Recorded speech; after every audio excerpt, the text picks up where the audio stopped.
Por mais que eu adoraria cobrar aquilo, seria lindo eu cobrar aquilo, eu não poderia cobrar. O que eu tenho para passar para vocês é que, assim, não tem o ideal, porque não adianta você definir um preço ideal com aquilo que você acha. Então, lembra, são 3 fatores. O seu conhecimento, o quanto você cuida de maneira profunda do seu aluno, e o terceiro fator, o resultado que você proporciona. Quando a gente une esses 3 fatores, eles determinam o seu valor. Não adianta eu acreditar que o meu valor hora-aula, como professor de yoga, seja R$300. Então, não adianta eu acreditar nisso se esses fatores não estiverem presentes. Meu conhecimento, o cuidado e o resultado, que vem com o cuidado e com o conhecimento, o resultado que o aluno chega. Então, quando eu consigo conciliar esses 3 fatores, o meu valor hora-aula começa a ser mais valorizado, começa a ser colocado num patamar diferenciado.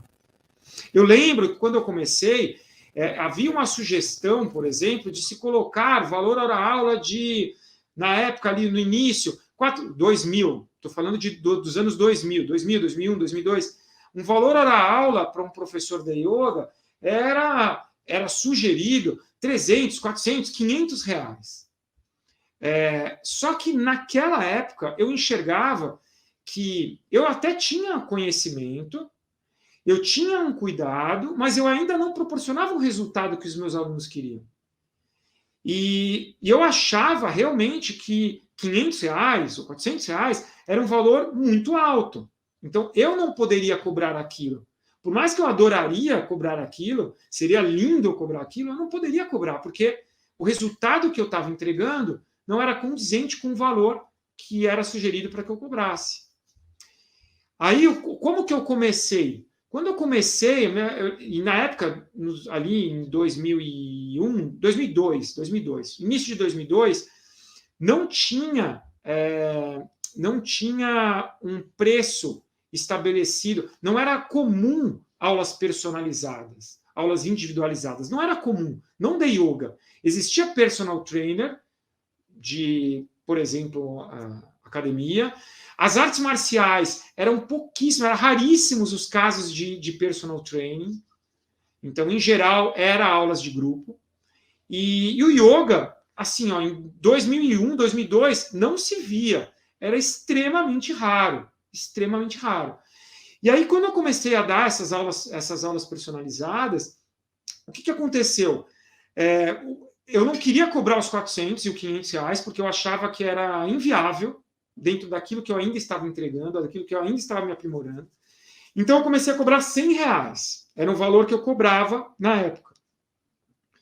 E esses R$100, aos pouquinhos, ele foi se alterando. Esses R$100, aos pouquinhos, foi passando ali alguns meses, eu comecei a ter um resultado melhor, eu comecei a ter uma procura melhor, então eu comecei a ser mais indicado para isso. Eu era um dos poucos profissionais, pelo menos dentro do tipo de yoga que eu ensino, que dava aulas personal. Eram realmente muito poucos profissionais que davam essas aulas. E esse valor, aí ele passou para 120, depois ele passou para 150, ficou muito tempo em 150. Aí começaram a surgir novos resultados, os alunos foram chegando a resultados mais expressivos. Aí eu consegui aumentar um pouquinho mais, cheguei a 200, e isso num período de tempo grande para ganhar essa estrutura. Por quê? Porque eu não tinha esses 3 itens muito claros para mim. O meu conhecimento profundo sobre yoga era ok, o cuidado sempre foi muito bom, mas o resultado ainda estava sendo construído, ainda estava chegando ainda os resultados dos alunos. Ainda não era um resultado que estava muito aparente. Quando esses 3 ficaram muito bons, então esse valor ele começou a crescer de uma forma muito natural. Então foi muito natural. Passou de 120 para 150, 150 para 180, 180 para 200, 200 para 250, 250 para 300, que é hoje o que eu cobro. Aí eu falo assim, talvez você pergunte, mas Dani, já dá para eu cobrar isso? Aí eu volto para o que eu falei no início. Se eu pegar uma pessoa nova que não tem esses 3 quesitos, se ele for cobrar R$ 300, o que pode acontecer? Então vamos colocar ali vamos criar um cenário aí na nossa mente. Pode acontecer dessa pessoa cobrar os R$ 300 e aquele aluno fazer um mês de aula e desiste e sai. E aí ficou aquele estigma de que você cobrava caro, não entregava o valor que deveria, e aí não dá mais para cobrar esse valor. Então eu acredito muito nessa precificação de valor da aula ser construído. Você vai construindo.